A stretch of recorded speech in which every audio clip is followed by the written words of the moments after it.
It's the start of celebrations for the museum's 50th anniversary, so we've hit that off in big style with a little bit of a party here today, and that's in advance of our wonderful half-term activity which starts from this coming Saturday. The rest of the year is just going to be one big celebration, so event after event after event is all harking back to the fact that we're 50!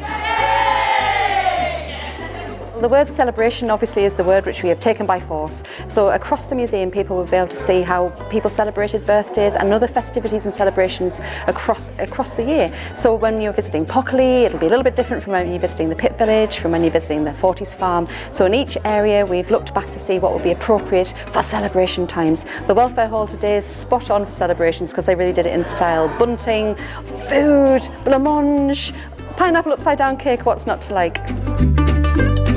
The museum was founded in its entity in 1970 by Frank Atkinson, but the concept was much earlier. Frank had travelled around the continent and around the country looking to see what would inspire him to have a folk museum, a social history museum of the people of the north of England. And then in 1970 it was almost like taking a flag and saying this is the spot to actually have that happen. He'd already been looking at different spaces and areas around the northeast, but when he stood at the top of the hill where our Tiny Tim steam hammer is now and looked down across this valley, he knew this was going to be the place where a museum of this type would be able to evolve and develop.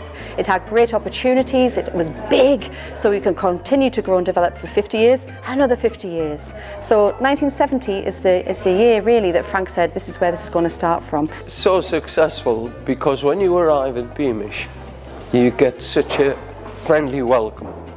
We've got our staff, we've got our volunteers, they're in period costume, and you feel part and parcel of the Beamish family as soon as you set foot through our entrance gates. You get onto our vintage transport to come into the heart of the museum. You feel part and parcel of it, and that's why people come back time and time again. This February half-term, visitors can get involved with birthday parties and celebrations across the whole site as we mark our 50th anniversary. So as part of the event, we'd really love visitors to come in and share their memories and stories with us about birthday parties, childhood, maybe getting a special toy on your birthday or at Christmas, any special memories or stories like that. As with all of our daytime events, visitors can use their Beamish Unlimited Pass or their Friends of Beamish membership to come and visit our February half-term activities as many times as they like.